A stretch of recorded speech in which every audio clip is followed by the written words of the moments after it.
Bom, então, pessoal, eu vou colocar aqui o Kazan também para ter um backup de gravação. Eu quero começar com vocês hoje um módulo novo desse laboratório que vai tratar de inversores de frequência. Então, inicialmente a gente vai avaliar o porquê de se usar inversores de frequência, né? Como que ele nos ajuda dentro das soluções mecatrônicas. Bom,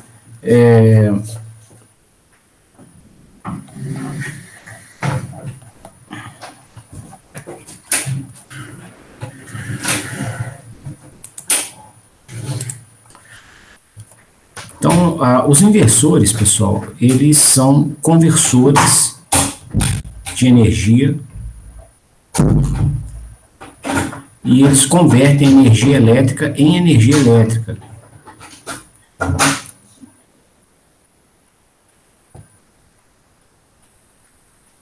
Então, se a gente for olhar a nossa planta mecatrônica elementar, ela é constituída por uma série de equipamentos que promovem conversão de energia, né? Então, se a gente tomar aqui desde a fonte primária de potência que vai alimentar o nosso sistema. Digamos que a gente está operando aqui em modo motor, né? Então a gente esteja extraindo potência da rede elétrica e convertendo essa potência ao formato mecânico. Tá? As conclusões que eu vou apresentar aqui são as mesmas, caso a operação seja em modo gerador, beleza?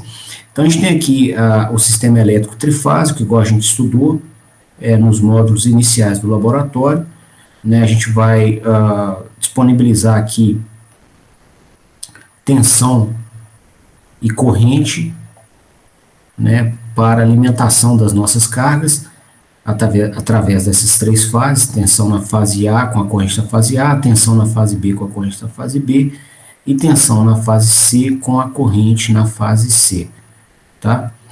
A rede de energia, né, ela vai ter cabos, vai ter transformadores,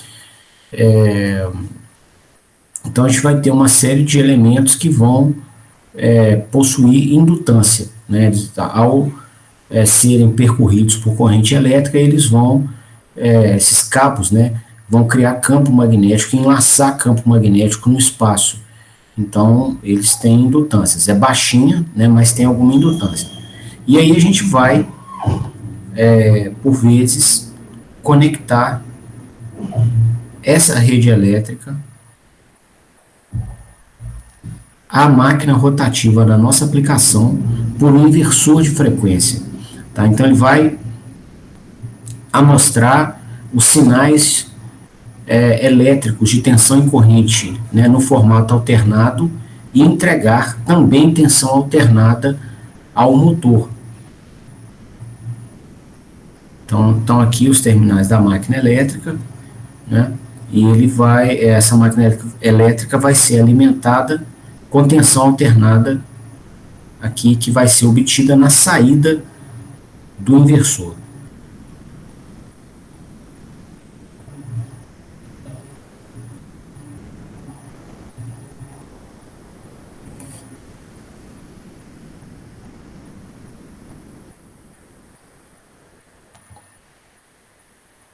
Tá? Essa máquina elétrica, pessoal, então ela vai receber essa potência, converter a potência do formato elétrico para o formato mecânico. Aqui a gente vai promover a conversão de energia entre os dois mundos, né, o elétrico e o mecânico. Aí na ponta de eixo da máquina a gente vai, né, observar o desenvolvimento de torque, né, você vai ter um torque eletromagnético, e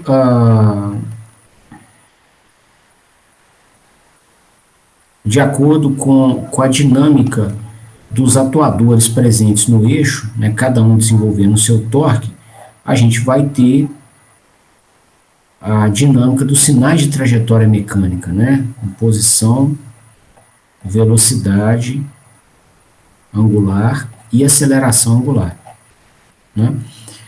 A nossa carga, o nosso eixo mecânico da máquina vai ser conectado no manipulador e numa carga, né.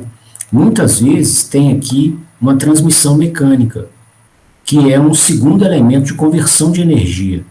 Tá? Então, você vai receber torque e velocidade no eixo de entrada da transmissão, e a gente vai ter um torque e uma velocidade diferentes no eixo de saída.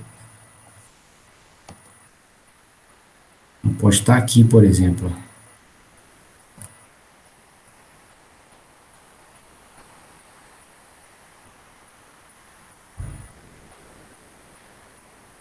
Deixa eu fazer de novo esse desenho, não ficou bom. Vou fazer com linha cheia, tá?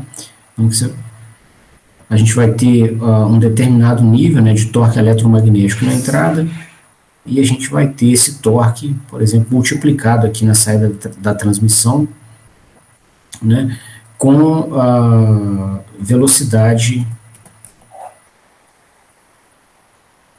angular, né, também multiplicada por um fator, né, no caso aqui na saída da transmissão, ela vai estar menor do que no eixo de entrada, ok? Mas é fato, pessoal, que se a gente for pegar aqui, ó, a relação entrada-saída, né, no eixo, você vai ver o seguinte, ó, você tem uma potência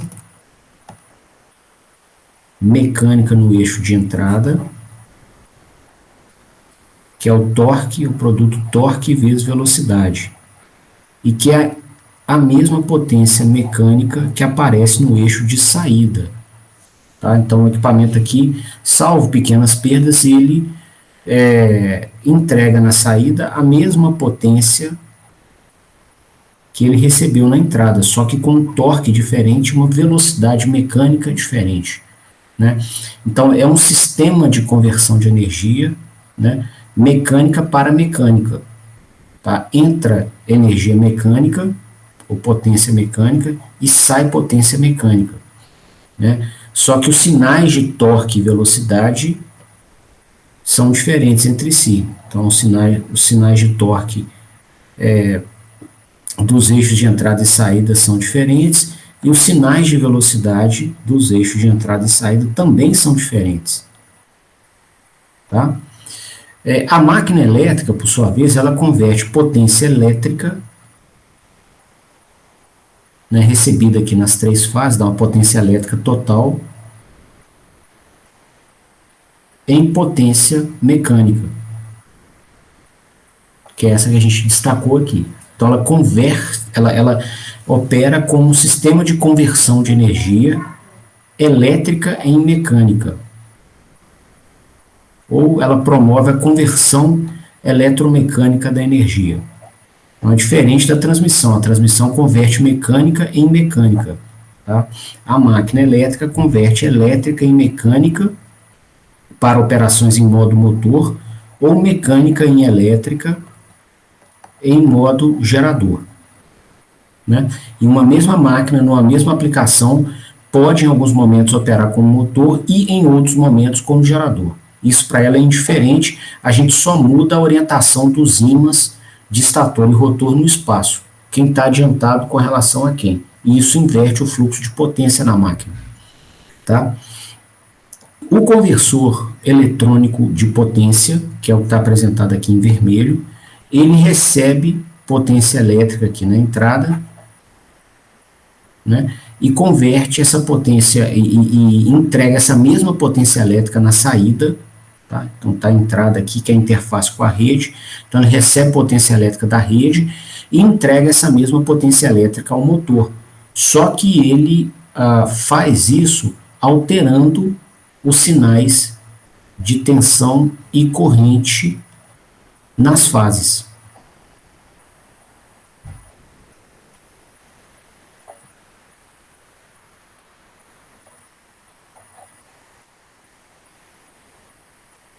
Ok? Então, a potência elétrica em qualquer um desses ramais aqui de observação, né, seja na rede elétrica ou na alimentação do motor, a potência elétrica ela vai ser dada pelo produto tensão vezes corrente em cada uma das fases. Tá? Essa potência elétrica se conserva, igual eu comentei, na entrada ou na saída do inversor. Então, essa potência elétrica na entrada, seria a mesma que a gente iria apurar na saída. Só que na saída a gente ia alimentar o inversor com a tensão e a corrente da fase A, né, mais a tensão vezes a corrente da B, mais a tensão vezes a corrente da fase C do estator. Ok? E aí o inversor nos dá a liberdade de escolher sinais de tensão de alimentação. A gente pode impor tensões de alimentação à máquina diferentes daquela que a concessionária impõe na rede. Tá? O sinal de tensão da concessionária, da rede, ele é um sinal cossenoidal com amplitude, frequência e defasamento angulares fixos. Nós não temos como escolher estes parâmetros. Tá? Então, se você fizer uma oscilografia no tempo da tensão da fase A da rede, por exemplo, né, você vai ver uma cossenoide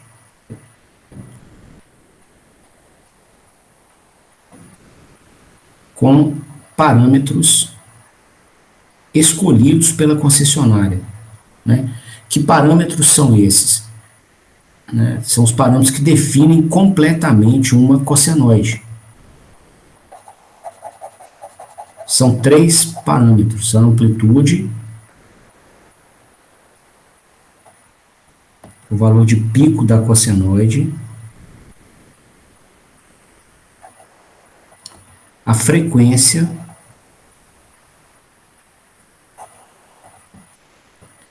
que define quantos ciclos a cossenoide faz por segundo. Então, por exemplo, um período, aqui é um ciclo completo desse sinal, está aqui, ó. Ele sai desse nível e chega nesse mesmo nível aqui, ó, mais ou menos aqui assim. Então, o período do sinal nos informa o tempo de um ciclo, e a frequência é o inverso do período. Tá? Então, esse é o outro parâmetro que define a cossenoide. A interpretação da frequência é o número de ciclos que o sinal faz por segundo. No caso do Brasil, a frequência do nosso sistema elétrico é de 60 Hz. Então, a cossenoide de tensão faz 60 ciclos por segundo. Então, ela sai desse patamar e volta a esse patamar uma vez, 2, 3, 4, 5, 60 vezes em um segundo. E essa frequência é fixa. Tá? Ela pode oscilar, eu acho que por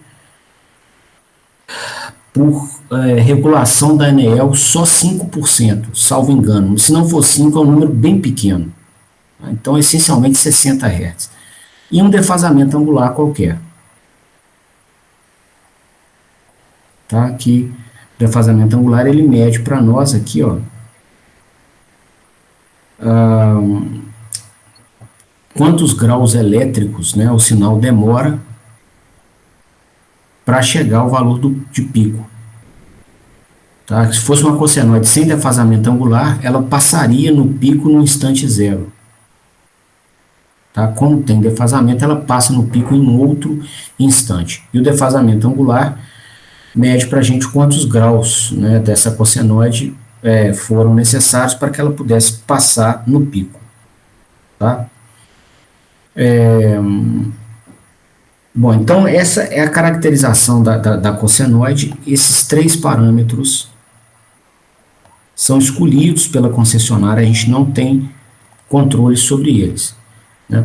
E a gente até pode alimentar os nossos motores nas aplicações mecatrônicas com a conexão direta no sistema da CEMIG ou de qualquer concessionária de energia. Tá?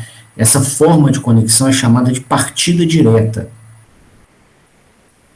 Então, ela seria caracterizada por esse circuito elétrico aqui, ó.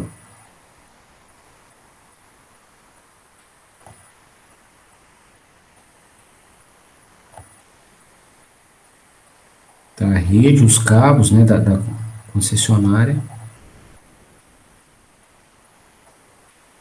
E aqui a gente já tem uma chave seccionadora, por vezes também com função de alguns elementos com função de proteção, né? Você pode seccionar ou abrir a conexão entre o motor e a rede para promover proteção do motor ou da própria rede ou de pessoas, tá? Então você tem uma chavezinha seccionadora e aqui você faz a conexão com a sua máquina elétrica. Digamos que seja uma máquina conectada em estrela, como a gente aprendeu, tá? Se for em delta, a conclusão válida é válida do mesmo jeito, basta substituir a estrela pelo delta equivalente, igual a gente aprendeu no módulo passado. Bom, e aqui, pessoal, então, nós temos a máquina, ela opera, você pode fazer a partida direta, ela vai operar, só que ela não atende a todos os clientes que peçam pelos nossos trabalhos. Por quê?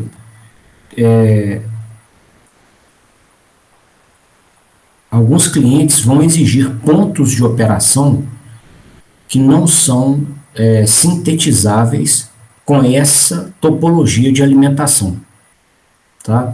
Isso pode ser visto com aquele material nosso de teoria de máquinas, né? Se você pegar as simulações e observar a característica torque por velocidade, né? E nela a gente via o seguinte: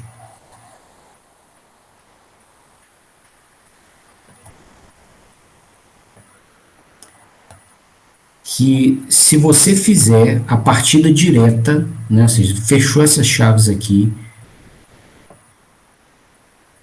e alimentou a máquina com a tensão da concessionária,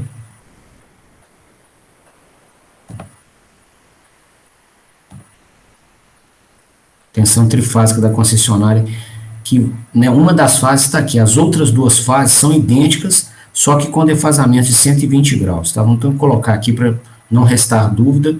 Então a fase B, ela vai ser 120 graus defasadas aqui, defasada da fase A. Então tudo que aconteceu na fase A vai repetir na B 120 graus depois, tá? Então se ela passou a fase A passou no pico aqui, 90 graus está aqui, 270 tá, desculpa, 180 está aqui, 120 está aqui mais ou menos. Então a B passa no pico por aqui, ó.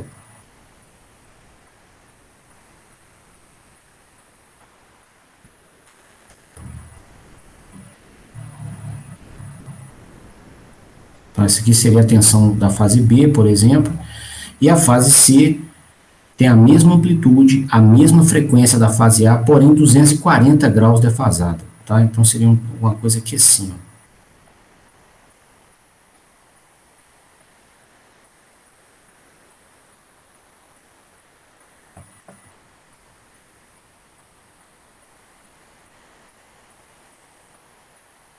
Qualquer coisa assim. Esse seria o sinal de tensão da fase C. Esse seria o sinal que a gente iria impor na alimentação dessa máquina aqui embaixo, né? E com esse sinal de tensão, pessoal, igual a gente viu lá na teoria de máquinas, a gente conseguiria uma característica torque por velocidade da máquina, que eu vou desenhar o eixo aqui para a gente poder ver a característica e ver os sinais. Eu acho que vai ajudar na análise. Tá? Então, tá aqui.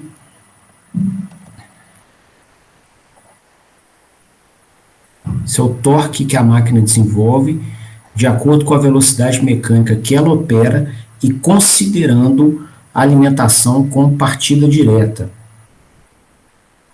Ou seja, as três fases são alimentadas com cossenoides de tensão cujos parâmetros são fixos, amplitude, frequência e defasamentos angulares fixos. Então, com essa forma de alimentação, a máquina vai operar com uma característica torque por velocidade que tem mais ou menos essa forma de onda. Tá? Então, aqui a gente está sendo informado, né, de qual torque que a máquina desenvolve de acordo com a velocidade angular que ela opera. ok? Bom, e tem clientes, né, que se dão por satisfeitos com essa forma de operação, com essa entrega da máquina no eixo mecânico, né? Digamos, o cara, ele tem um único ponto de operação na máquina dele, ele dá partida e, por exemplo, um sistema de irrigação e promove, né, uma vazão de água em uma área plantada, tá, com a mesma vazão de água o dia inteiro. Não é vantajoso para ele alterar a vazão de água, tá? Então, ele pode usar desse sistema e escolher um ponto de operação, escolher uma máquina com uma bomba adequados, né, que operem num ponto qualquer, que seja adequado ao processo da pessoa. E tá bom, ele vai ser bem servido, a máquina vai operar, tá? Então, digamos, nessa velocidade, com esse nível de torque, né? Só que tem clientes que demandam, né, por exemplo, que se opere com esse nível de torque aqui, ó, em várias velocidades. Tá? Digamos que você queira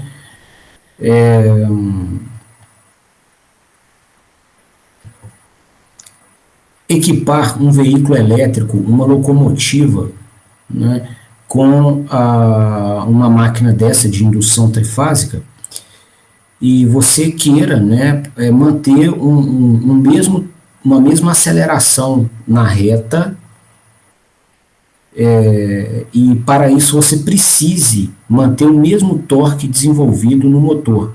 Tá? Você tem uma característica de torque plano, por exemplo, em ampla faixa de velocidades. É o que se faz, por exemplo, com conjuntos, né, turbodiesel, né, motores por exemplo, caminhonetes que são diesel e tem turbina, ou gasolina com turbina, você consegue o mesmo nível de torque em uma ampla faixa de velocidades. Tá? Então você tem muita aceleração, mesmo a baixa rotação. Você pode botar torque nominal com a velocidade baixinha, igual essa aqui. Tá? E isso interfere no desempenho do carro, na segurança, né? no prazer do motorista de dirigir. Isso é fundamental, né, também nesse mercado. A pessoa tem que estar feliz com o carro. É muito caro. E se você, né, faz um projeto que o seu cliente não fica satisfeito, vai ter uma coleção de concorrentes que vai saber fazer, né, para o cliente ficar satisfeito. Então, não dá para vacilar nisso, né? E aí um elemento também a se ponderar nas nossas análises vai ser a satisfação do cliente, né? Então, você ter torque, muito torque, já a baixa rotação é bom, tá? Porque você vai conseguir muita aceleração em baixa rotação, você tem retomada na estrada. Se você precisar frenar, você rapidamente volta na velocidade que você estava anteriormente, ou a velocidade de cruzeiro que você quer viajar. Bom, e aí, pessoal, o que vai acontecer? Nessa segunda velocidade que eu marquei aqui, né, se a gente tivesse num carro, um veículo, com essa máquina em um veículo, e o cliente quisesse impor esse nível de torque aqui, não seria possível. Porque nessa velocidade a máquina só opera com esse torque aqui de cima, que não interessa para nós. Tá? O cara pisou no acelerador querendo esse nível de torque aqui. Tá? A máquina não vai operar. Tá? E como não opera nesse nível, né, no caso do veículo elétrico, ela também não operaria nesse nível, não só no caso do veículo, né? O ponto principal aqui é o fato da amplitude, frequência e defasamento angulares serem constantes nas 3 senoides de alimentação da máquina. Então é isso que faz com que a máquina só opere nos pontos da linha azul, né? No exemplo do nosso veículo elétrico, se o motorista quisesse, né, esse nível de torque que a gente marcou aqui, constante, em uma ampla faixa de velocidades, e a máquina estivesse acelerando, né, o carro estivesse acelerando, você ia ser inibido de fazer com que o veículo operasse nesse ponto e em qualquer outro valor de velocidade desejado. Tá? Você não teria essa possibilidade, porque a máquina não deixa, né? Ela vai operar nos pontos que estão aqui na curva azul, que não são pontos que interessariam ao cliente da aplicação. Tá? Se a gente tivesse um içamento, vale o mesmo raciocínio, né? Então, às vezes a pessoa está desenvolvendo um determinado nível de torque, né? Por exemplo, para subir uma carga, né? E ela precisa tirar a carga do chão e quer esse torque constante, tá? Para ter controle de movimento mais refinado, para ampla faixa de velocidades.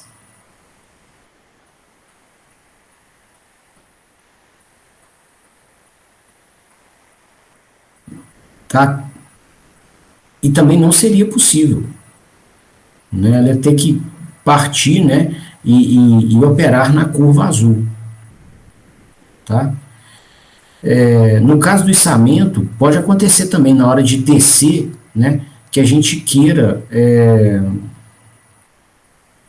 ao descer a carga, operar com velocidades aqui contrárias, né? Velocidades negativas, e também com torque nesse patamar aqui, ó, que a gente tinha marcado. Aqui, ó. Opa, desculpa.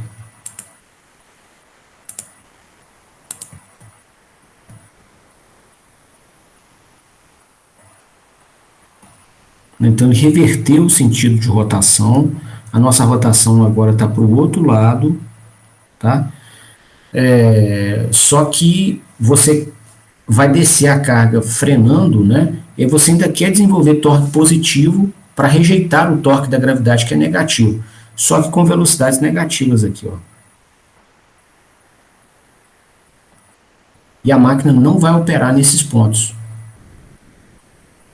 Tá? E aqui é muito importante que a gente tivesse controle desse torque, porque ao final do movimento de içamento, na hora que a gente for chegar com a carga num caminhão, numa locomotiva, né, ou mesmo no chão, ou em cima de uma mesa de rolos, né, de uma linha, você tem que chegar com ela igual um papel. Tem que ter a velocidade baixíssima, encostar ali, frenar, porque senão você quebra ou o material que foi içado, ou o veículo, ou a estrutura que vai receber o material. Né? E aqui a gente vê, por exemplo, nesse gráfico, que com velocidades baixas o torque está bem alto. São torques altos. Geralmente o torque nominal está aqui assim, mais ou menos. Ó. Tá, o torque de pico aqui dá 2,7 a 3,2 vezes o torque nominal.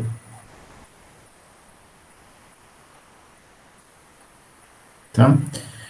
Então, os torques de partida são altos, tá? O torque a baixa velocidade.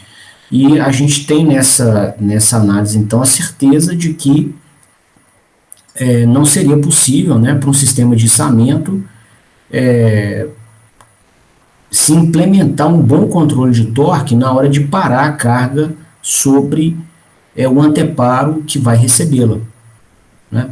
Até os sistemas antigos fazem, né, tem um recurso para contornar isso, que é o quê? Sapata de freio. Tá? Então eles entram com sapata de freio moendo na hora que a carga está quase no ponto de ser estacionada, né, para poder então frenar o conjunto de uma maneira mais suave. Tá? Só que aí você tem, né, um gasto absurdo de sapata. Né? Então, assim, esses exemplos mostram que a gente não teria como atender, né, com qualidade um içamento com partida direta, ou mesmo um veículo elétrico que tivesse, né, alimentação com sinais de tensão com parâmetros fixos, né, de amplitude, frequência e defasamento angular, né.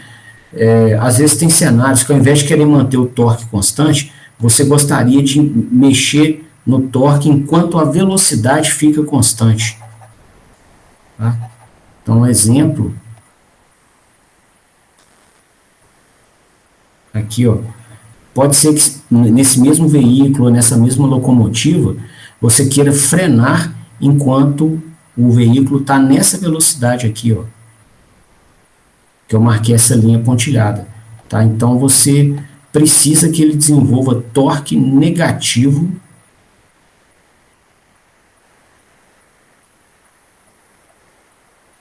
aqui, ó, enquanto ele opera nessa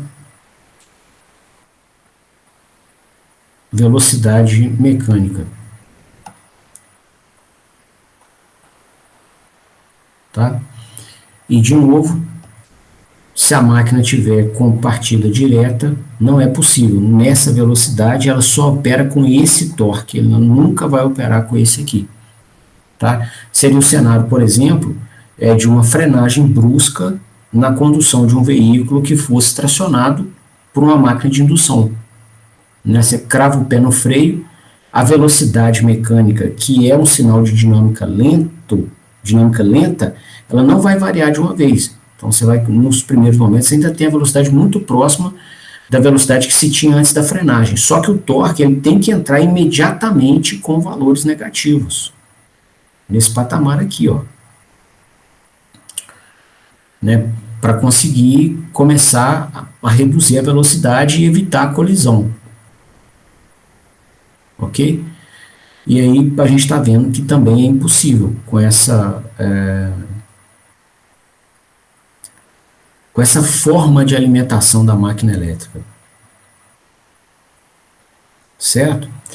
Então, a gente vai precisar, em algumas aplicações, de alimentar a máquina com sinais de tensão que possam ter seus parâmetros variáveis. A gente possa variar a amplitude, variar a frequência e variar o defasamento angular. E aí que entra o inversor de frequência. Né? Então, o inversor vai te permitir pegar, deixa eu só apagar aqui esse gráfico. O inversor vai permitir que você tome energia, né, receba energia da rede elétrica,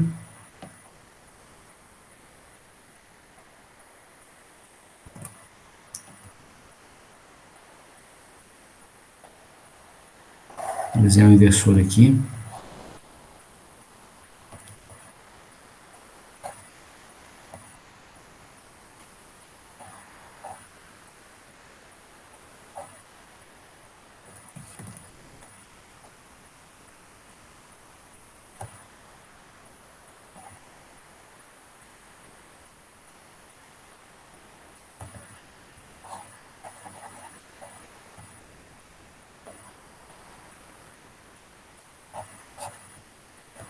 Então você recebe a energia com um sinal de tensão da rede elétrica que tenha parâmetros constantes,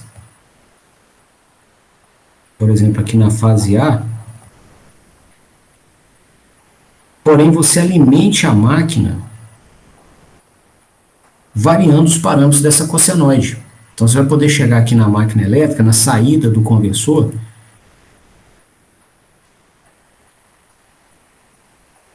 e fazer isso aqui, ó.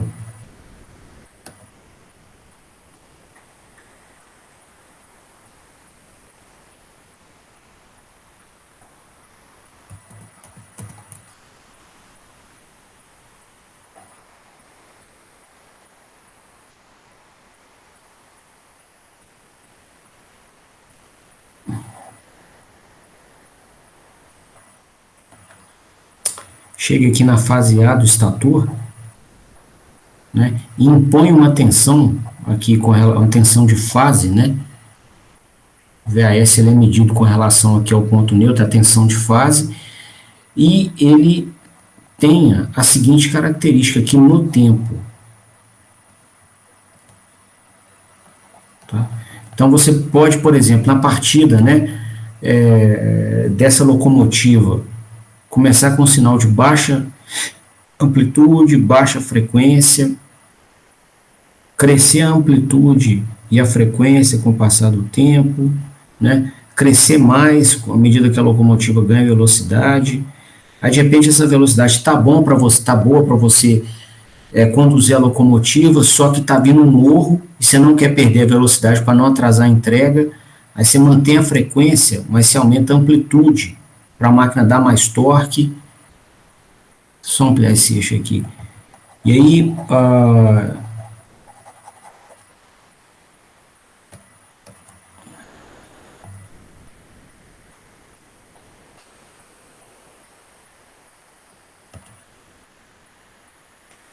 de repente você acabou, né, de subir um morro, tem que descer agora o morro, e aí o morro é forte, você quer promover frenagem, aí você muda o defasamento angular dela, na hora que ela está no pico, no 90 graus da cossenoide, você joga para 270 de uma vez, ela acaba de descer o morro, você não precisa de um torque frenante mais, aí o que você faz, né? Você mexe você cai a amplitude e mexe no defasamento angular de novo, para agora ter torque em operação em modo motor, aí continua alimentando ela aqui, de repente você quer frenar de novo e manter a locomotiva parada, ou seja, você variou totalmente aqui, ó, a amplitude, que é o valor de pico, ó,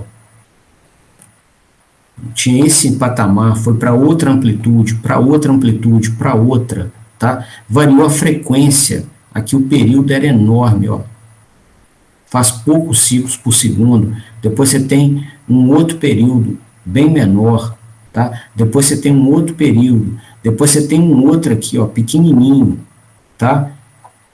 Então você variou a frequência, que é o inverso do período, à vontade, e variou o defasamento angular, ó. Chegou aqui, ela estava passando no pico da cossenoide a 90 graus, você inverte para 270, do jeito que precisou, e aqui isso era a hora que a locomotiva foi descer o morro, né? Na hora que ela chega lá embaixo e quer acelerar de novo, você sai do 270 e adianta a fase dela para 90 graus, tá? À vontade. Então você muda a forma de alimentação das três fases da máquina, né, do jeito que precisar, para que você consiga fazer com que a máquina opere em qualquer torque e qualquer velocidade dentro da faixa permissível de operação. Então você faz a curva de torque, essa curva azul aqui, ó, e passando, por exemplo, por aqueles pontinhos que nós comentamos que seriam impossíveis, né, de serem sintetizados no eixo da máquina com partida direta. Tá? A partir do momento que você tem uma alimentação por inversor de frequência, você viabiliza isso. Tá? É como se você estivesse deslocando a curva de torque e velocidade da máquina à vontade aqui, de tal forma que você opera em qualquer ponto aqui dessa região. Você cria uma região de possíveis pontos de operação, né, que são, inclusive com torques negativos, né, igual aqui na frenagem que a gente exemplificou. Então essa região ela é alcançável, né, ao se alterar dinamicamente a alimentação das três fases da máquina. Tá? Então isso tudo que eu mostrei para a fase A, aqui, estava nessa curva, seria também implementada na fase B, só que com 120 graus de defasamento, com relação à fase A. E na fase C, a 240 graus. Tá? Ou se quisesse uma frenagem, você inverte. Ao invés de atrasar a B de 120 e a C de 240, você atrasa a B de 240 e a C de 120. É uma opção que você tem também para frenar a máquina. Tá? Então, o inversor de frequência, ele entra, né, dentro do nosso sistema mecatrônico para promover esta funcionalidade. tá? Nos garantir que nós seremos aptos de operar em qualquer ponto, né, com qualquer nível de torque, a qualquer velocidade mecânica, dentro dos limites construtivos da máquina. Né? E aí você tem uma infinidade de possibilidades criativas, de possíveis clientes que você pode atender com essa funcionalidade na mão. Ok? Bom, então, sendo entendido para que serve um inversor, e eu gosto, né, de fazer isso com bastante calma, para a gente saber aonde está pisando, né? O que é o equipamento? Ajuda aonde? Né? Se eu precisar, né, de contar com a ajuda dele, eu serei favorecido de que maneira? Né? Então, isso é uma imersão filosófica que tem que ser feita no início desses estudos. Tá? Antes da gente aprender a parametrizar o equipamento, fazer cálculos de projeto, de análise, desenhar sinais, a gente tem que entender para que ele serve. Tá? Para que você, então, consiga ter crítica técnica mediante problemas que vão aparecer na sua vida. Né? Tá aqui na área mecatrônica. Bom, com esse conhecimento apresentado, eu queria explorar com vocês algumas topologias de inversores de frequência. A topologia se refere ao circuito. Né? Qual que é o circuito elétrico que implementa a função do inversor de frequência? Tá? Então, tem mais de um possível circuito elétrico, tá? E a literatura técnica, né, traz assim, um amplo conjunto dessas topologias, com alterações que visam aumentar o nível de tensão sintetizável na saída, a amplitude da tensão, reduzir perdas, reduzir acoplamento de ruído de modo comum, enfim, reduzir o número de componentes passivos, reduzir custo. Tá? Então tem uma infinidade, não falando infinidade, mas tem um vasto conjunto de possíveis circuitos elétricos que implementam o inversor de frequência. Eu vou apresentar para vocês o circuito mais difundido em contexto industrial, tá? Que é o conversor por fonte de tensão 2 níveis.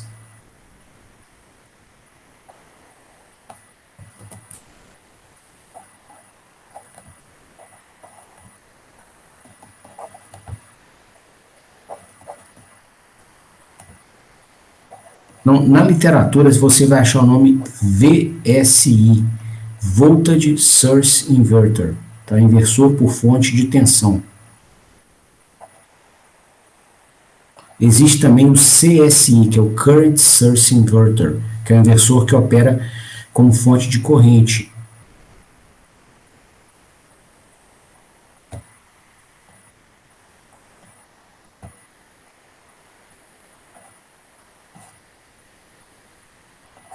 Dois níveis, é porque ele consegue sintetizar somente 2 níveis de tensão na saída, tá? Nesses pontos aqui de conexão com o motor. Né? Essa topologia ela é implementada da seguinte maneira. Tem um retificador na interface com a rede.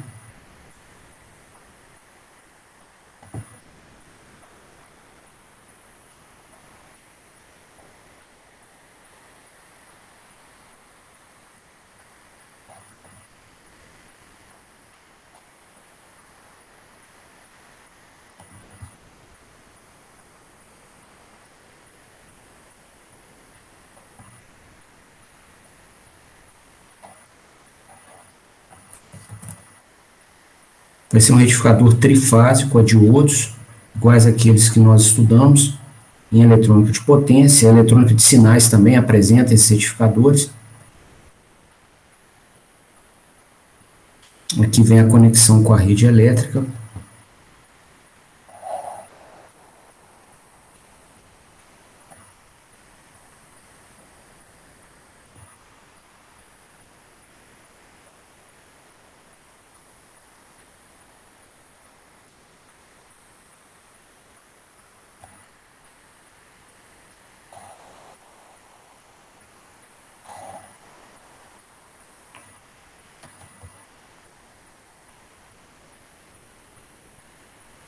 as três fases da rede, que é potencial de referência, tá? Bom, então o primeiro braço, né, de diodos é conectado na fase A da rede, o segundo braço na fase B e o terceiro braço na fase C. Tá? Esses braços, pessoal, cada braço é constituído aqui por dois diodos, né?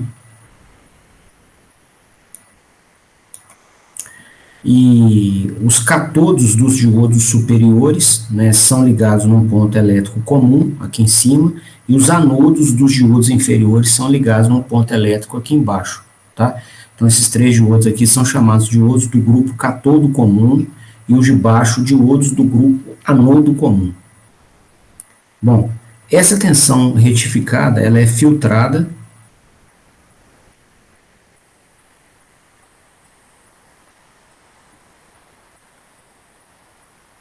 aqui com um filtro capacitivo, e essa tensão contínua, então, é conectada à ponte inversora, tá?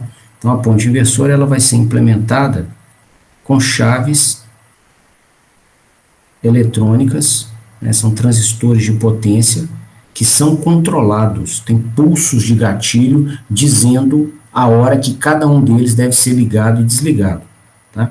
E em paralelo com cada transistor de potência, o mais usado aqui são os IGBTs, a gente tem diodos em antiparalelo.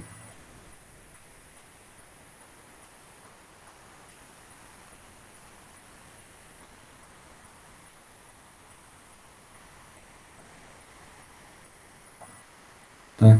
E a gente monta um braço da ponte inversora com essa estrutura, e a saída desse braço é um ponto aqui no meio da conexão que vai ser usado para alimentar a máquina elétrica. Então aqui a gente sai com a alimentação para a fase A do estator.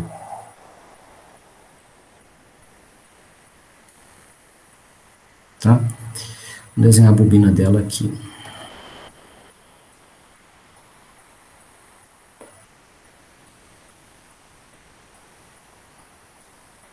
Então aqui está a saída para o motor, né? E a gente vai impor esse potencial aqui na saída. Chama de A maiúsculo, tá? Vai ter um segundo braço da ponte inversora dedicado à alimentação da fase B do motor, que vai ter a mesma estrutura do braço da fase A.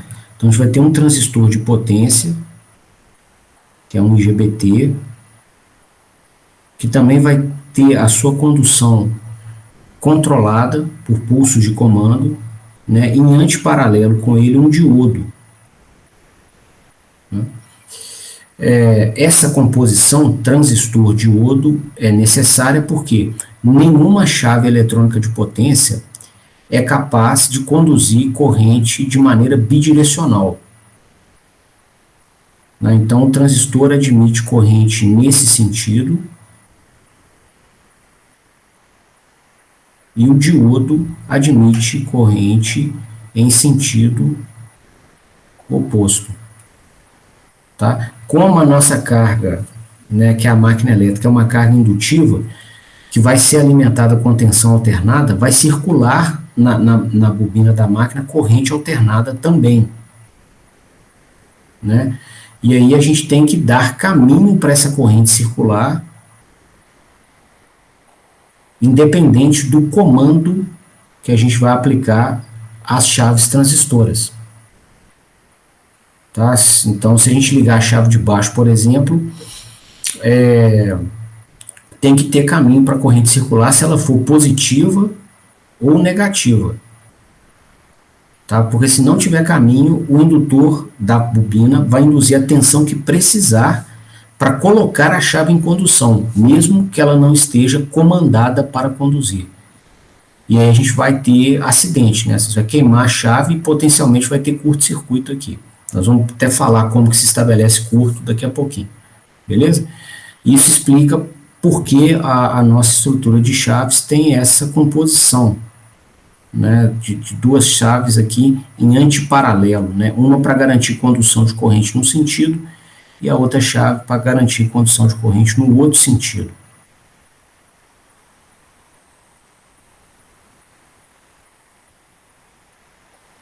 Então está aqui a fase B, e a gente vai ter a alimentação para a fase B, saindo do meio do braço.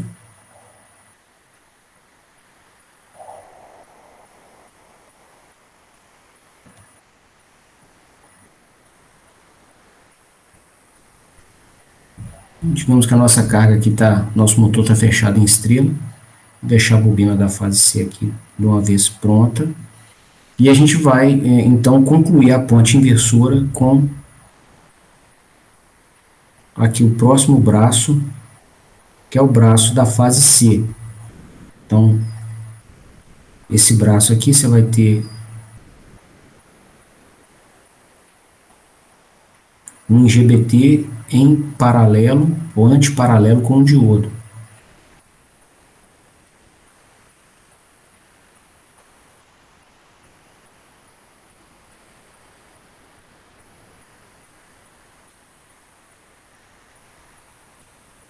Tá? Então, essa é a estrutura da ponte inversora. A rigor, pessoal, na eletrônica de potência, vou escrever aqui, ó. Quando a gente fala em inversor ou ponte inversora, a gente está falando só desse último circuito que eu estou marcando aqui de cinza, tá? Que é o circuito que vai pegar a tensão contínua, que está aqui, na saída do retificador, e converter em tensão alternada. Tá? Só que comercialmente falando, quando você pede um inversor para comprar num representante VEG, Toshiba, Yaskawa, ABB, né, GE, eles vão te entregar isso aqui tudo, ó, daqui até a saída para o motor. Até que tem que completar a fase C, até a saída para o motor aqui, ó. Tá bom? Então o nome inversor, né, ele remete ao equipamento completo aqui, retificador, aqui na ponte retificador de entrada, filtro capacitivo e a ponte inversora na saída. Então, quando você compra, você recebe tudo isso. Bom,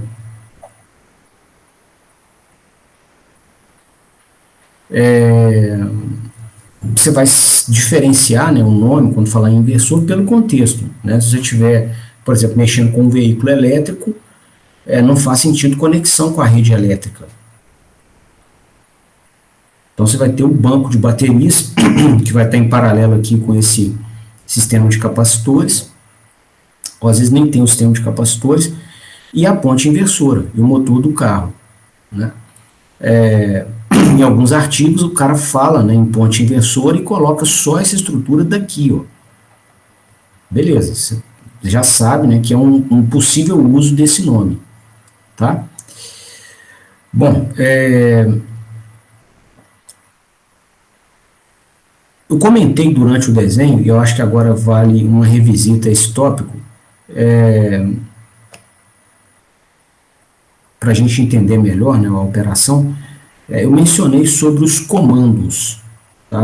Ou seja, essas chaves da ponte inversora, elas são comandadas por um microcontrolador, que vai dizer o momento que cada uma delas conduz. Né? E esses comandos de condução, eles têm que ser complementares em cada uma das fases. Né? Então, se a gente se referir ao comando da fase A como SA, a chave de cima vai receber o comando SA e a chave de baixo do mesmo braço vai receber o comando SA barra.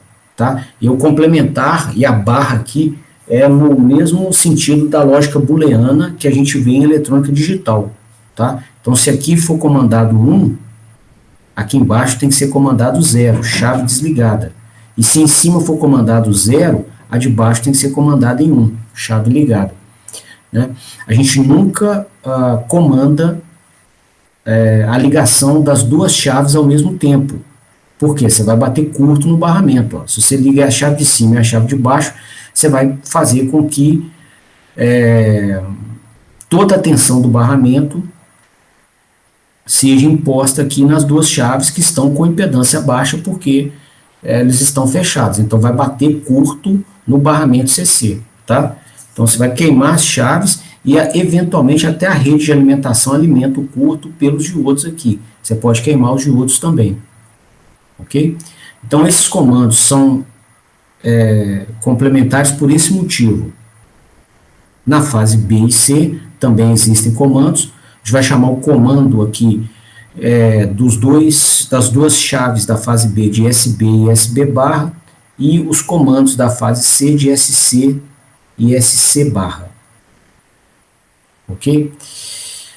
Bom, e como criar tensão alternada com essa estrutura? Né, que tem na sua entrada aqui tensão contínua. Então, você vai receber tensão contínua aqui do retificador e você quer criar tensão alternada. Como fazer isso? Então, uma possibilidade, pessoal, que a gente teria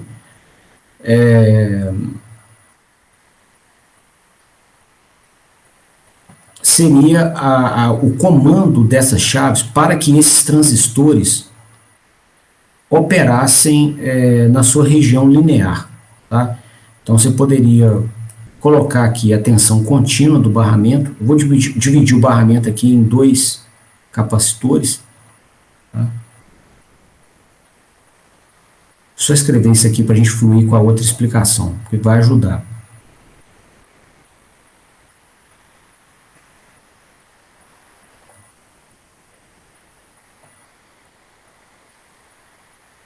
Ok? Um ponto central aqui, que é o ponto O. A gente poderia pegar essa tensão contínua, esses E volts que aparecem aqui no barramento CC, e garantir uma tensão qualquer na bobina da máquina, né, comandando esses transistores para operação na região linear, ou seja, escolhendo uma tensão aqui alta dos transistores enquanto eles conduzem, né? Digamos que a gente comandasse SA e SB barra, né? E a gente tivesse a operação dos dois aqui na região linear, né? Nós faríamos com isso que a tensão na bobina da fase A e da fase B fosse igual à tensão do barramento, né? O potencial aqui mais positivo do barramento, né, subtraído da queda de tensão na chave, né, aí a gente chegaria no potencial aqui da fase A, com esse potencial ia aparecer entre A e B, né, a gente ia fechar aqui a conexão do circuito, por exemplo, aqui com a fase B, e a gente ia ter uma queda de tensão nessa chave da fase B, levando ao potencial negativo do barramento aqui. Tá? Então, você teria um circuitinho com uma tensão contínua, né, e 2 chaves promovendo uma queda de tensão controlada. Ia dar isso aqui, ó.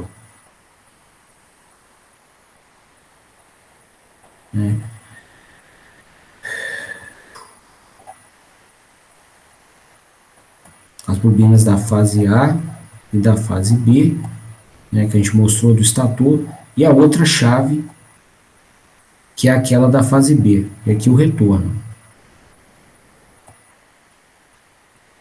SA e a outra é o SB barra. Tá?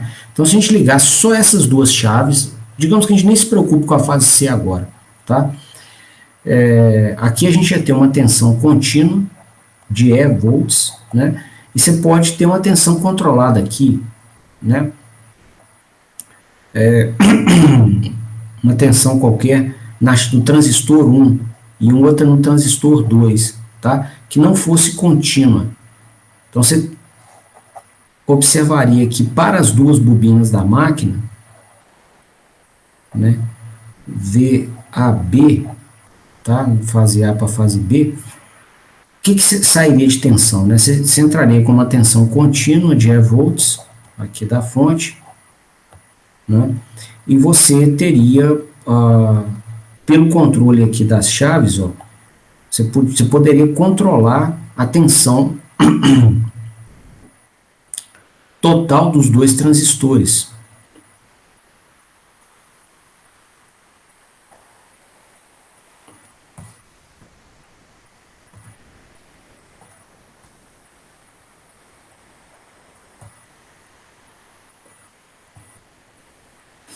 Por exemplo, para que tivesse esse valor aqui, ó.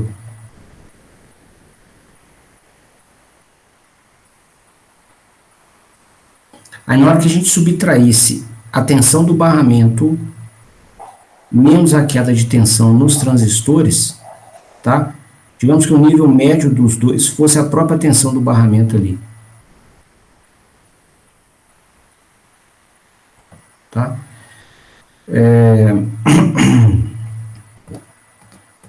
Vou fazer diferente o desenho, só um minutinho. Tá? Digamos que a gente comande ali uma tensão onde cada um deles tem um valor médio que é a metade da tensão do barramento em cada um dos transistores. Tá? E aí você superpusesse aqui um nível alternado. Tá? Então, na hora que você subtraísse a tensão da fonte, menos metade dela própria para T1, menos metade dela de novo para T2, tá? Menos o sinal CA, ia sobrar isso aqui, ó,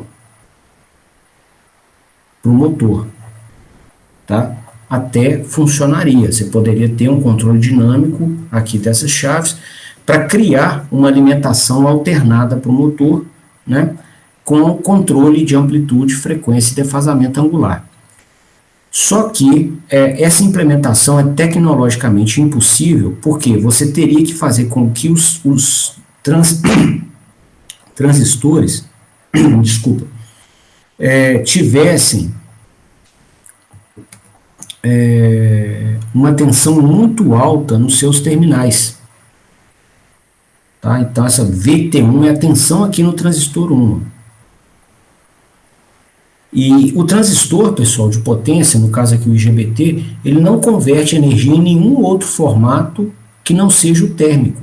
Então, se você coloca tensão alta, né, para poder fazer essa implementação, e considerando que a corrente dessas máquinas grandes também é uma corrente elevada, você vai ter uma potência térmica altíssima no transistor de potência, que vai ser o produto da tensão pela corrente. Tá? A corrente elevada é uma exigência da máquina, nós não temos o que fazer com ela. Agora, tensões elevadas nos IGBTs já é algo que a gente pode e deve, né, se ver livre, tá? Porque nós não conseguiríamos projetar dissipadores de calor com tamanho razoável para operar o sistema nessa condição. Né? Ou seja, as tensões estão tão altas nos transistores para conseguir essa fonte de tensão senoidal bonitinha, né? Você está com tensões tão altas que a potência térmica, a quantidade de calor produzida na chave semicondutora fica inviável. Você não tem como projetar dissipadores de calor de tamanho razoável para poder dissipar esse calor para o ambiente. Né? Além do que você está queimando dinheiro, né, jogando ele fora como calor. Então o sistema fica muito pouco eficiente em termos energéticos. Tá? Então tem uma restrição tecnológica que inibe essa aplicação e tem uma restrição financeira também. Tá? Não vale a pena operar com os transistores de potência em modo linear, na sua região linear, para essa aplicação. Tá? Se você, poxa, mas eu vi lá com o Cláudio, né, que aplicações em amplificadores de som dá para fazer e tal, dá mesmo, só que as correntes envolvidas na aplicação do som, elas são muito mais baixas do que a corrente envolvida aqui nas aplicações de motores. Tá? Então, lá com amplificadores de áudio, você está falando de unidades de ampere. Aqui a gente está falando de dezenas, centenas, milhares de amperes. Né? Os motores são cargas maiores do que os amplificadores de áudio. Tá? Por isso, né, que lá dá, né, para operar com os transistores em modo linear, na região linear, né, com tensões altas nos seus terminais, e aqui não tem como. Tá? Você não tem como dissipar esse calor. Beleza? Então aqui, pessoal, a gente tem que operar com os transistores de potência da ponte inversora em modo chave.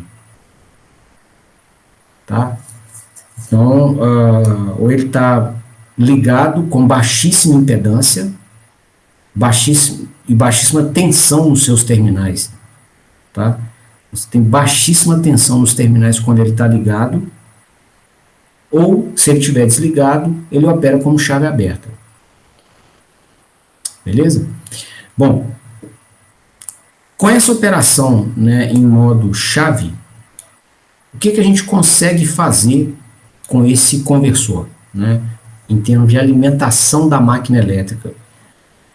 E eu pergunto isso em conexão à pergunta que motivou o início dessa análise, que era qual? Como que a gente vai conseguir tensão alternada para alimentar o motor a partir da tensão contínua que alimenta a ponte inversora? Então, a gente está continuando a responder essa pergunta, ok? Bom, com os transistores de potência operando em modo chave, nós seremos capazes de fazer somente isso aqui, ó.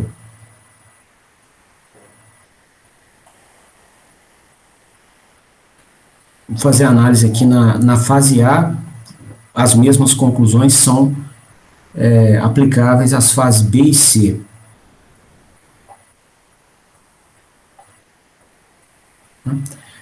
Digamos que a gente comande, por esse intervalo de tempo aqui, a ligação da fase A.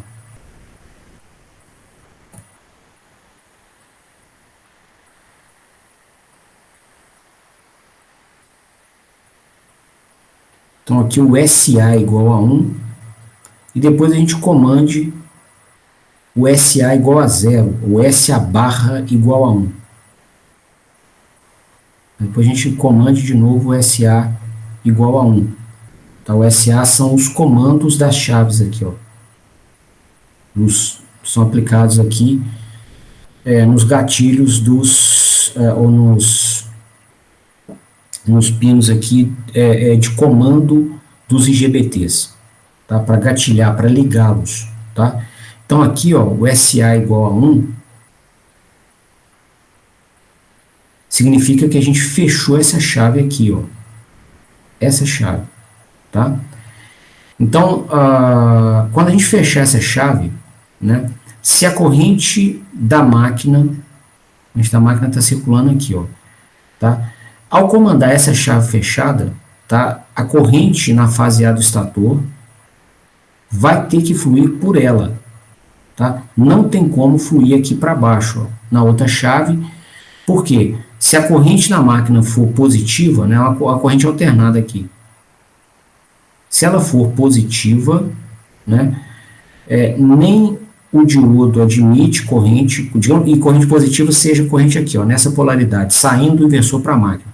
Então, se ela for positiva, esse diodo não vai aceitar corrente, aliás, ele até aceita, tá?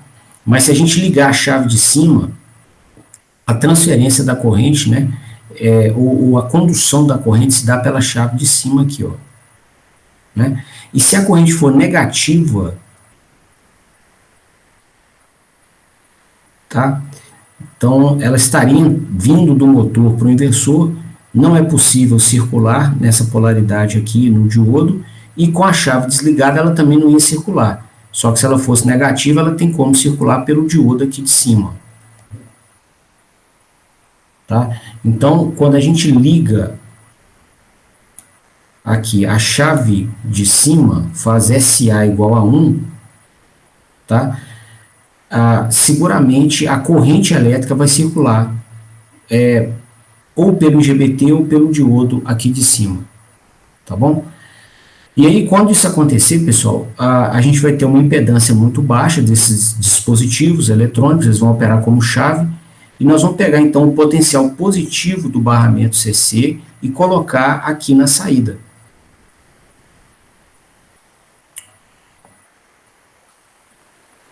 Tá? Então, vamos medir essa saída, a tensão nessa saída, né? Ela tem que ser medida com relação a um ponto de referência. Vamos medir aqui VAO, tá? Então, com SA igual a 1,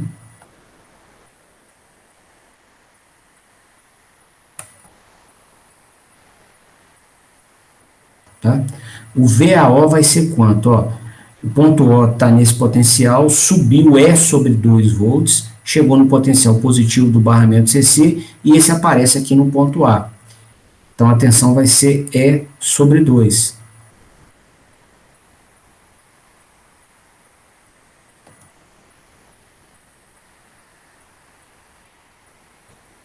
Qual que é a outra possibilidade que a gente tem? Ligar a chave de baixo. Ou seja, fazer com que SA seja 0, ou SA barra, que é o comando da chave de baixo, seja 1.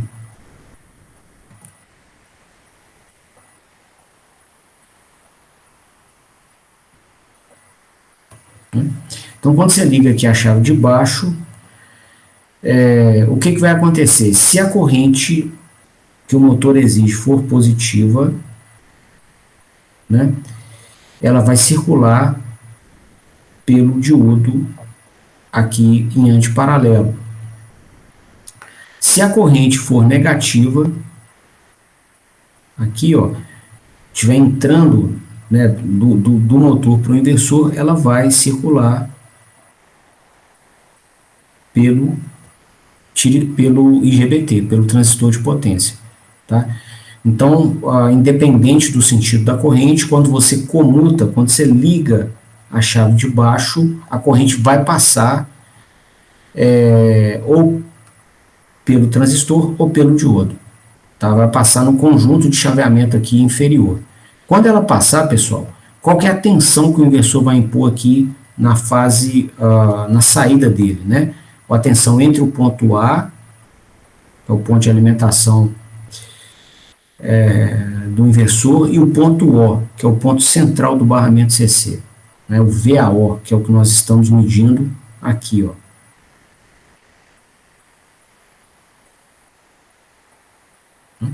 Então, com a chave conduzindo, né, uma das duas aqui, nós teremos, com esses componentes eletrônicos de potência conduzindo, em modo chave, nós teremos uma baixa impedância. Então, a queda de tensão neles é quase nula. Então, a tensão VAO seria qual? A gente está no potencial do ponto O, caiu E sobre 2 volts. Então, que nesse ponto nós estamos com um potencial de menos E sobre 2 volts com relação ao ponto O, que vai aparecer aqui no ponto A, uma vez que não tem tensão nas chaves. Então, a tensão VAO vai ser quanto? Menos E sobre 2.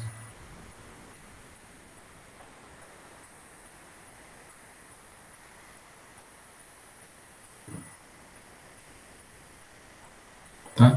Então, esse aqui vai ser o padrão de chaveamento que nós vamos observar e que caracteriza também os possíveis níveis de tensão que o inversor consegue colocar na saída de cada fase. Tá? Por isso o nome que eu coloquei no título, inversor VSI 2 níveis.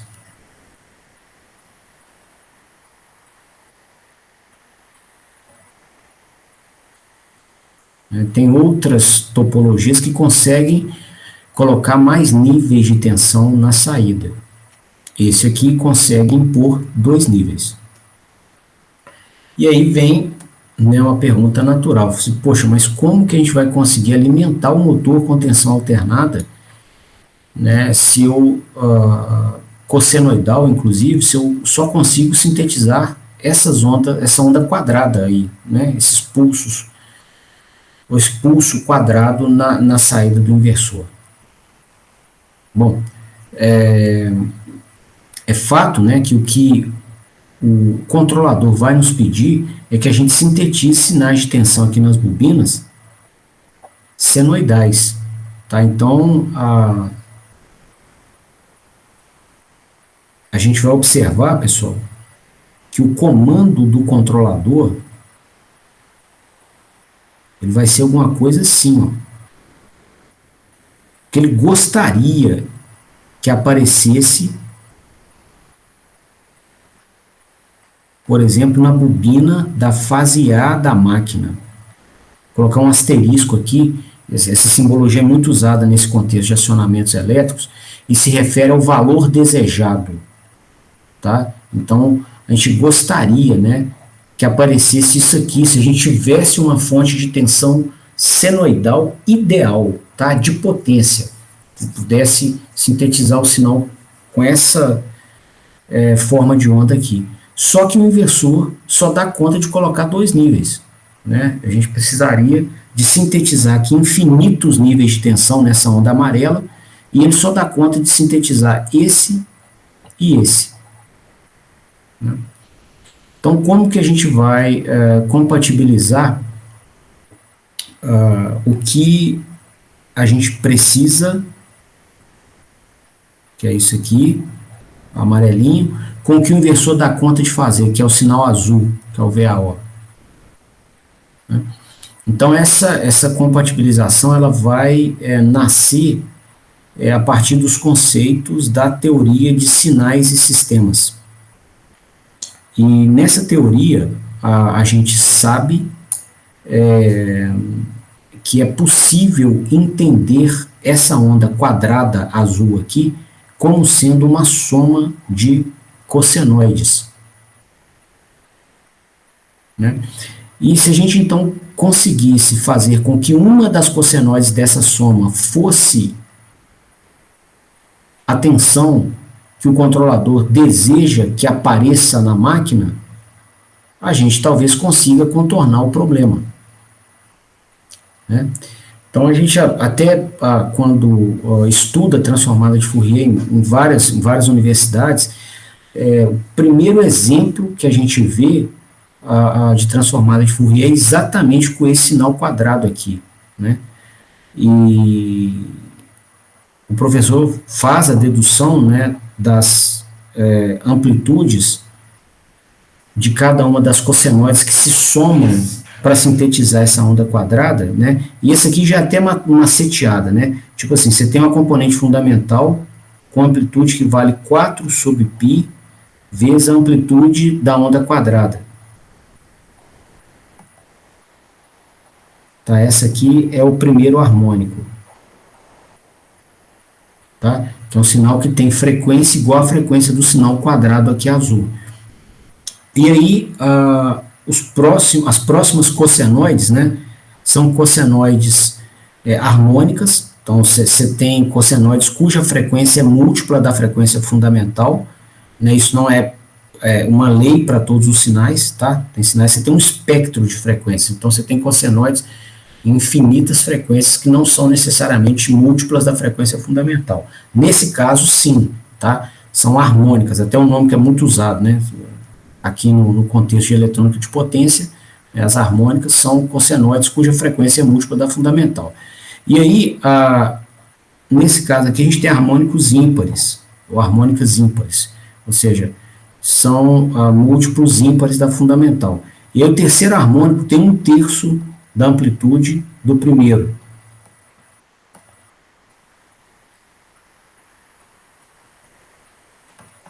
Né?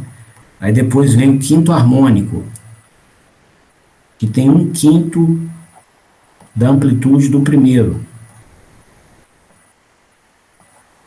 com frequência 5 vezes maior do que a frequência do primeiro harmônico.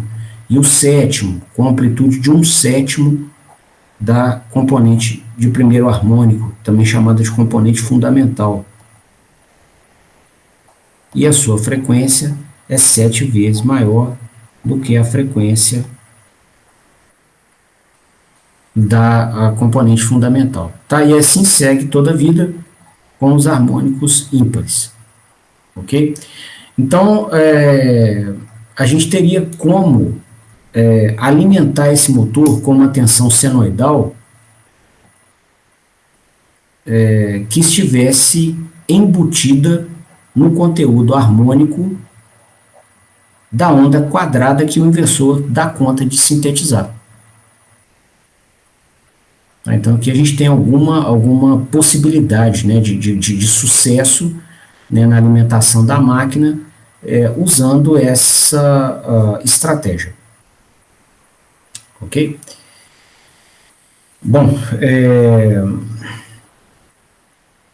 então essa é uma primeira, primeira consideração, né, uma primeira ajuda que a gente vai extrair da teoria de sinais e sistemas aqui para o nosso conversor eletrônico de potência. Outra pergunta também que a gente vai responder usando a teoria de sinais e sistemas é a seguinte, olha, aqui, ó, nas nossas análises eu estou destacando o que o inversor dá conta de fazer, né, através de uma tensão entre a saída do inversor e o ponto médio do barramento CC, VAO, tá? É o que ele garante, o que o inversor garante, olha, igual eu expliquei, né, independente do sentido da corrente, o inversor garante que ele impõe esses dois níveis, E sobre 2 e menos E sobre 2, no ponto A. Tá? E ele impõe essa tensão com relação ao ponto O, aqui, ó, o ponto médio do barramento CC. Só que a gente precisa garantir o aparecimento de tensão controlada na bobina da máquina, que é essa tensão na fase A do estator, que é a tensão que a gente vai impor entre o ponto A da saída do inversor e o ponto M. Tá? E o inversor, até o estágio do nosso conhecimento aqui, ele não está garantindo a tensão VAN, ele está garantindo a tensão VAO, ali na saída. E aí, será que ele serve para alimentar a bobina da máquina com tensão controlada? Né? Então vamos fazer uma avaliação disso aqui também, porque se a gente vê que não serve, né, a gente vai ter que mudar a estratégia e potencialmente até a topologia para implementar essa solução, ok? Então, pessoal, para fazer essa análise, né, a gente vai descrever aqui os sinais de tensão na saída do inversor nas três fases. Né? Então, o VAO, a gente viu que ele é composto de um primeiro harmônico ali da fase A, mais um terceiro harmônico, o terceiro harmônico também implementado ali na fase A, mais um quinto,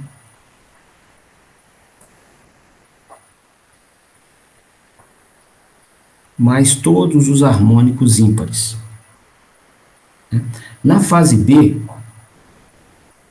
vai valer a mesma coisa, só que todos esses harmônicos vão estar defasados 120 graus. Tá? Então, você vai ter um primeiro harmônico da fase B, que vai estar 1/3 de ciclo defasado da fase A. Tá? Um terceiro harmônico da fase B, também 1/3 de ciclo defasado com relação ao da fase A, mais um quinto harmônico da fase B e mais todos os harmônicos ímpares. E na fase C, né, a tensão entre o ponto C e o ponto O, aqui no meio do inversor, teria a mesma característica do VAO, só que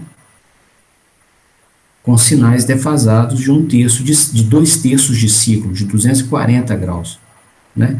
Mas ainda assim você teria os mesmos harmônicos.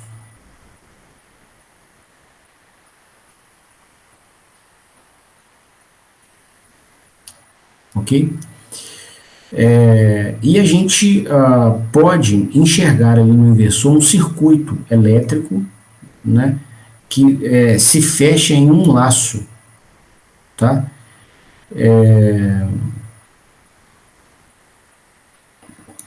Tanto para a fase A, quanto para B, quanto para C, ok? Vou repetir o desenho aqui embaixo, só para não carregar. Lá embaixo, lá em cima já está muito cheio, não tem como escrever mais. Só um minutinho, por favor.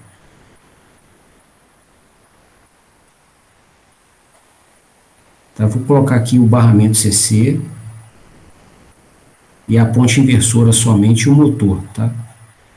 Que é o pedaço que nos interessa no momento.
Tá aqui o ponto O, né? Aqui os pontos de saída para alimentação do motor. Aqui o ponto neutro do motor, tá? Então, pessoal, eu queria caracterizar com vocês aqui um circuitinho, ó. Você tem o VAO, que é a tensão de alimentação, por exemplo, do circuito da fase A, né? Ele vai ser igual ao VAN,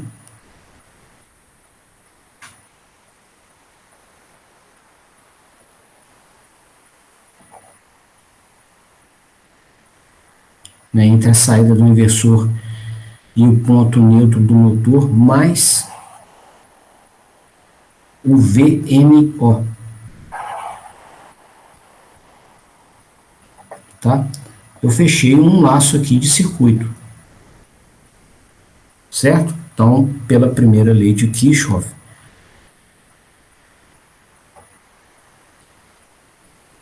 a somatória das tensões em um laço tem que dar zero.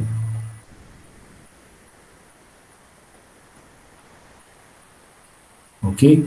E está válida a minha expressão, né? Não tem nada errado. Aqui, entre o ponto neutro e o ponto O, às vezes causa algum incômodo, né? Você fala assim, pô, mas você está incluindo esse trecho aí, né, de circuito na análise? Tô incluindo. Aqui, ó, você não vai ter componentes comerciais, resistores, indutores, capacitores, comerciais entre esses dois pontos, mas você vai ter elementos resistivos, capacitivos e indutivos da estrutura do painel, do solo, tá? da carcaça do motor. Então, do ponto neutro aqui, para a carcaça vai ter uma capacitância, da carcaça para o solo vai ter resistência, se estiver isolado vai ter capacitância, o solo tem resistência até o painel onde está o inversor. Aí no painel do inversor você tem uma capacitância acoplando do solo aqui para as costas do painel, Das costas do painel para o ponto O, você pode ter uma outra capacitância aqui, né? 2 condutores com um isolante no meio. Então, você tem elementos de circuito que vão estar presentes ali. A gente olha, né? Você não vê um capacitor comprado, ou um resistor comprado, mas os elementos de circuitos, né, conforme eles se apresentam ali na natureza, na estrutura civil, na estrutura mecânica, eles estão lá. Então, sim, né, você tem aqui esses elementos presentes e a gente pode, né, constituir um circuito onde essa relação entre as tensões vai ser respeitada. Essa aqui é a primeira lei de Kirchhoff. Tá? Então, é como se, né, a gente tivesse aqui uma alimentação, né, presente aqui dessa fonte VAO e parte dessa tensão viesse para VAN e a outra parte para VNO. Né? Essa tensão VAN é a que nos interessa para alimentar a bobina do motor. Ok? Bom, da mesma forma que existe esse circuito na fase A, a gente vai poder caracterizar um outro na fase B. Aqui, ó.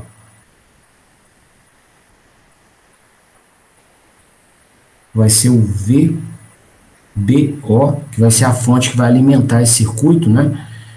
Quando a gente comandar aqui o ligamento desses tiristores, desses IGBTs. E aí, esse VBO, né, pegando o laço aqui de circuito, ele vai ser igual ao VBN mais o VNO. O mesmo, inclusive, da fase A.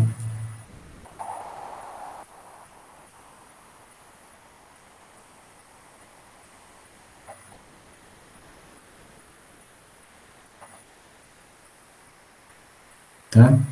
E por último, a gente vai ter também um circuito, aliás, antes até de fazer o da fase C, vamos escrever aqui, ó, o VBO vai ser o VBN mais o VNO. E por último, a gente vai ter o circuito aqui da fase C, vou ver uma cor diferente para ele aqui, vai estar aqui, ó. Então, você vai ter a tensão entre o ponto C e o ponto O. Né? Essa tensão vai ser igual à soma das outras tensões desse laço aqui, ó. VCN mais VNO. O mesmo VNO que aparece nas outras duas fases.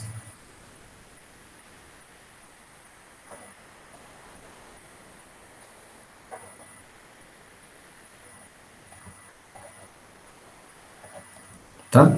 Então, a tensão entre o ponto neutro do motor e o ponto, que é o ponto N, e o ponto central do barramento CC, que é esse VNO, ela é comum aos 3 circuitos. O da fase A, que a gente marcou em vermelho, o da fase B, que a gente marcou em verde, e o da fase C, que a gente marcou em rosa.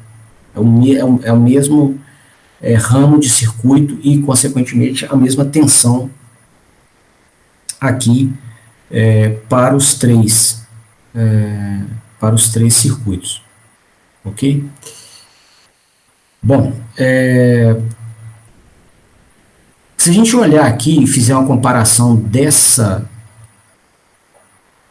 caracterização dos circuitos com o conteúdo harmônico, será que a gente conseguiria achar aqui dentro do conteúdo harmônico algum sinal que fosse idêntico nas 3 fases?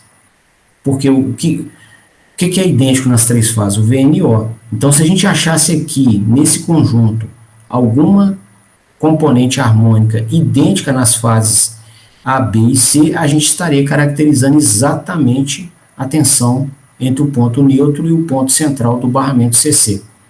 Né? Então, vamos olhar para a definição desse conteúdo harmônico, né, de cada uma das harmônicas, para a gente poder achar isso. Né? Então, uma harmônica dessa, uma tensão harmônica qualquer,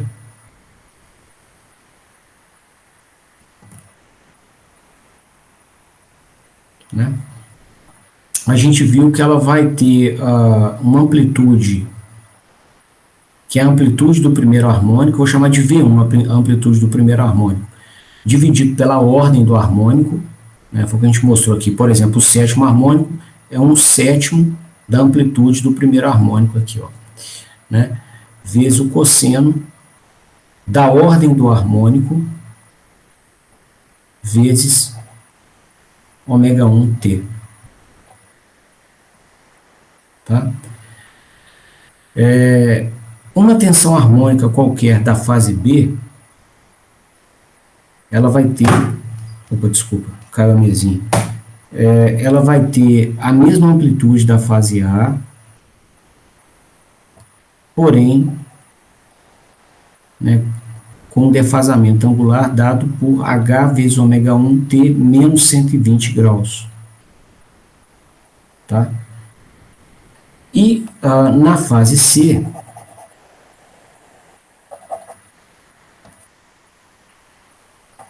a tensão na fase C harmônica, ela vai ter a mesma amplitude da fundamental, com a mesma frequência, porém com defasamento H vezes menos 240 graus. Tá? Então, por exemplo, o primeiro harmônico, né, das três fases, você colocar o H aqui igual a 1,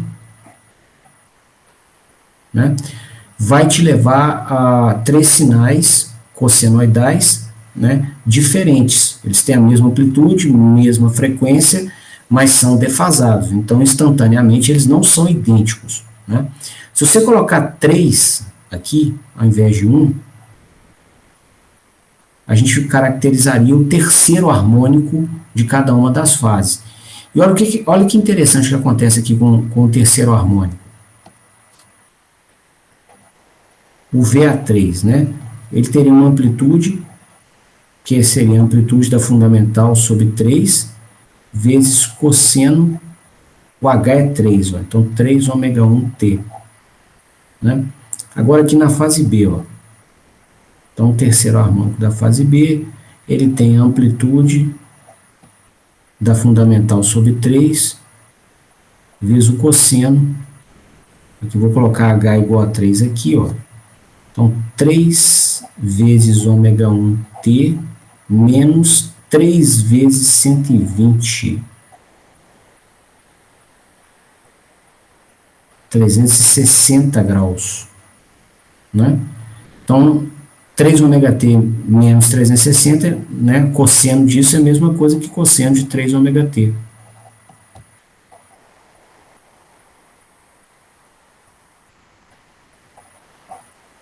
Idêntico ao sinal da fase A. E o da fase C vai dar idêntico também. Ó. Vou colocar aqui H igual a 3 na descrição desse harmônico. A gente teria 3ω1t menos 720 graus. Né? Então, cosseno de alguma coisa menos 720 graus, você deu 2 voltas no círculo trigonométrico, vai dar na mesma. Tá? Então, seria V1 sobre 3 vezes cosseno de 3ω1t. Né? Então, o que a gente está vendo aqui para os terceiros harmônicos? Né? Eles são idênticos. Qualquer instante de tempo que você pegar, eles serão sinais idênticos. Tá? E você pode estender essa análise, né, para o quinto harmônico. O quinto harmônico não são sinais idênticos. Se você colocar o H igual a 5 aqui, não vai ser idêntico. O sétimo harmônico também não. O nono harmônico vai ser idêntico. Tá? O que a gente chama, né, o primeiro harmônico aqui seria um harmônico de sequência positiva. Você vai observar aqui que a fase A passa no pico, depois a B, depois a C. Tá? O terceiro harmônico é um harmônico de sequência zero, né? A literatura usa esse nome, que são 3 sinais idênticos entre si. O quinto harmônico já é um sinal de sequência negativa, Quer dizer o seguinte, a fase A passa no pico, depois a C, e depois só a B, tá? Aí depois repete, se você colocar um sétimo harmônico, ele é de sequência positiva, o nono ele é de sequência zero, o 11º de sequência negativa, tá? E assim por diante, tá? Só harmônicos ímpares. O 13º volta a ter sequência positiva, e assim toda a vida.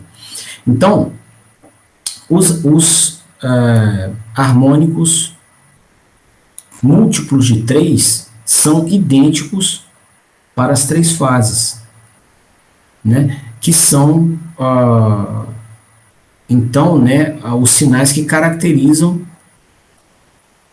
a tensão que é idêntica às 3 fases, né? Igual a gente fez aqui na análise dos circuitos das 3 fases. Beleza? Então, o que a dedução, né, praticando aqui raciocínio lógico e dedutivo, né? Você tem os sinais, né, VAO, VBO, VCO, dados por soma de harmônicos. Da mesma forma, você tem o VAO, o VBO e o VCO, dados aqui pelas tensões em trechos do circuito, né? Essas 3 tensões, VAO, VBO e VCO, têm trechos de circuito comuns ou idênticos, que é o trecho de circuito que tem a tensão VNO, entre o ponto neutro do motor e o ponto central do barramento. Então, essa tensão que é idêntica para os 3 tem que ser igual aos harmônicos, que também são idênticos nos 3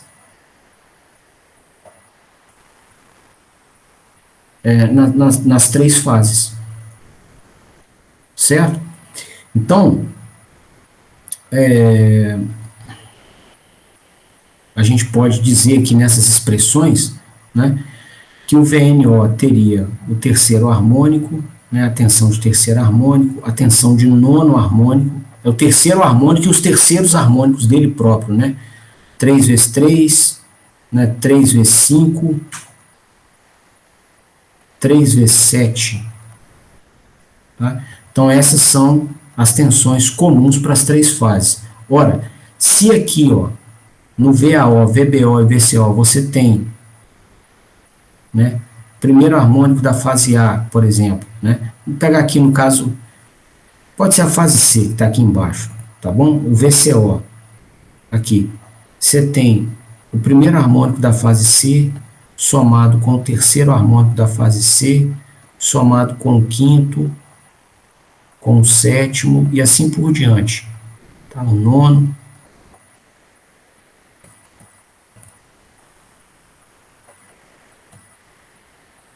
Bom, então esses são os sinais presentes aqui no VCO.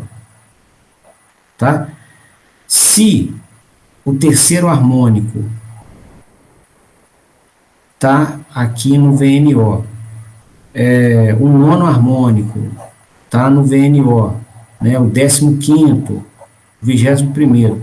Então, aonde que estão os outros harmônicos que a gente não marcou? Aqui, ó, no VCN. Então, aqui tem que ter o primeiro harmônico. Vou fazer até uma cor diferente aqui. Então, o primeiro harmônico do VCO tem que estar aqui no VCN. O quinto harmônico do VCO tem que estar aqui no VCN. O sétimo harmônico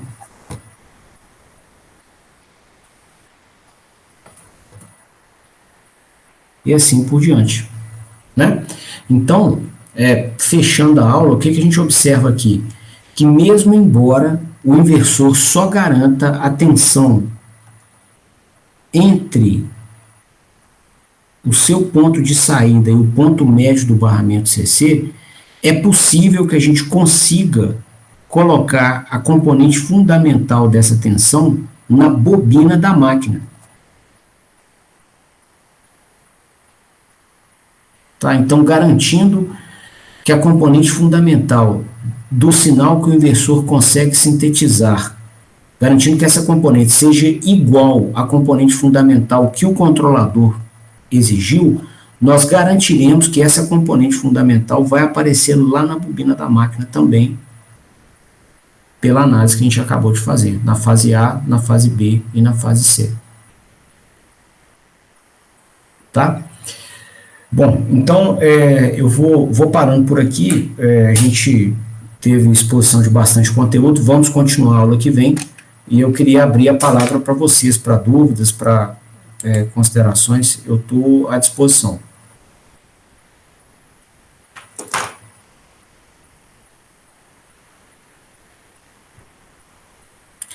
Então, beleza, moçada. Se a gente não tem nenhuma dúvida, eu queria encerrar, então, agradecer vocês a presença, desejar uma boa noite e quarta-feira que vem a gente se vê de novo, continuando esse assunto.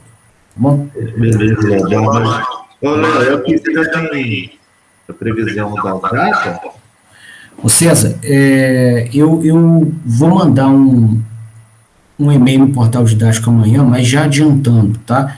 Eu gostaria, né, até pela extinção do nosso prazo, de fazer uma prova sobre circuitos trifásicos sem ser esse sábado, no próximo, tá?